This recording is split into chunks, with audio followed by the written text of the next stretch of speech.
Hello, all you coin aficionados out there, and welcome to DC Coin World International Coin Channel.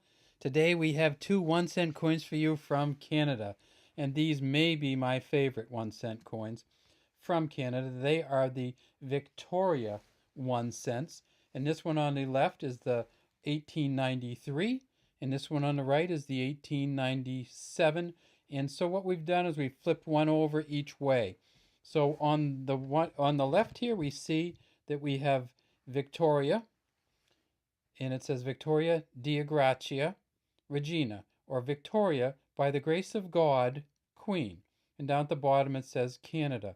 We see it has a beaded inner portrait rim, and then we see the Queen wearing the crown. Just a beautiful version of the crown. Look how detailed that is. You can see the jewels in it. You can see the cross on the top. You can see the waves in her hair. You can see the ribbon tied out the back here and the little clamp here. It's just beautiful portrait. They did on these coins, they made these coins from 1876 to 1901, and they had four different portraits on them between 1876 and 1901. In 1876, they had a very young queen. She had a kind of round chin, and her lips kind of, they call them prominent or stuck out a little bit. After that, they moved in 1883 to the little older queen, and her chin and upper lip were pulled back a little bit. And um, then they went to a third obverse, which was a little bit of a double chin and little bags under her eyes. And then they went back to this one for the fourth, and that's why. I mean, I think it's just a beautiful engraving. It's her chin; it doesn't stick out quite as much. Her lips are less fleshy. She doesn't have the double chin, and it just has this beautiful kind of engraving around it. If we see around the very outside, we have a toothed outer rim, and if we tip it up, we see that it has a smooth edge to it. These are both bronze coins, and I'm going to take it back down a little bit so you can see the 1893 and the 1897 at the same time. And you can see how they wore a little differently. So this one you can actually see it wore a little bit down, so you can see the bronze. It just rubbed a little more. This one still has all the patina on it. And what a patina, huh? It says 1 cent in the middle of each one.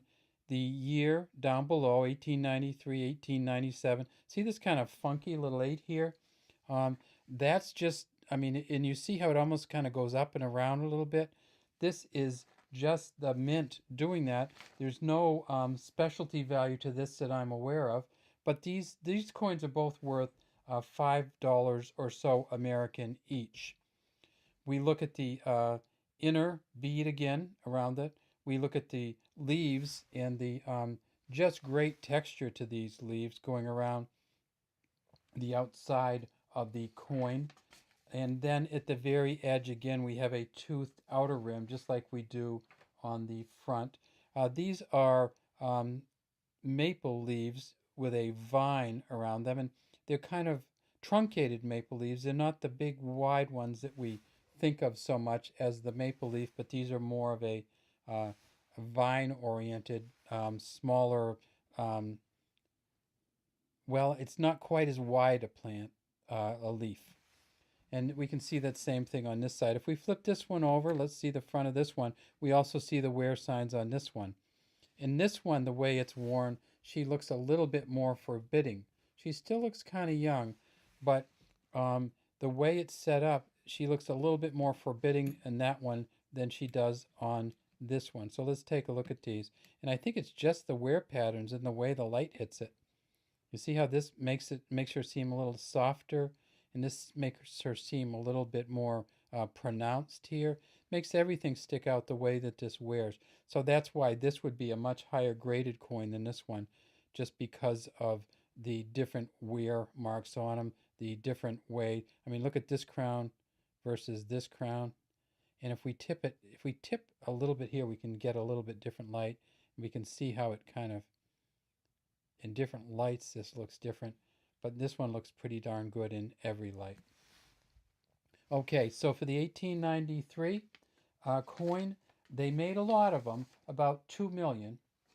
And the front was designed by Charles Wyon, and the back was designed by George William de Soules. In the 1897 coin, they didn't make quite as many. They made 1.5 million. And again, these both have the same front and the same back. This one, the 1893, is worth a little bit more, simply for a number of reasons. It's worth more because it's in better condition, but it's also in a very fine. This one's worth about 450, 480. This one's worth 580 to 680, and it just I don't know whether they just did different things at the mint or why the big differences in value. Maybe it's just a little harder, even though there are 2 million of these made, just a little harder to get the 1893, but it is the more expensive coin. And so we thought, just as a just to kind of take a look, we'd put the 1993 there. So these are 100 years apart. There's the 1893 with a queen on it. And then, of course, the 1993 has a different queen on it. This is Queen Elizabeth II. And if we tip this over, we see the 1893 and the 1993 at the same exact time. And we said, well, if we're going to do that to the 1893, let's pull out a 1897 and a 1997. So there's our 1897, and here is our 1997. And this one's a little bit shinier and newer. So there we have it. We have the 1893, the 1993, the 1897, and the 1997, all in our same shot right there. Have a great day from the DC Coin World International Coin Channel. And if you have anything you'd like us to do, please put that in the comments section, or not to do. And we'd love to have you subscribe to our channel also.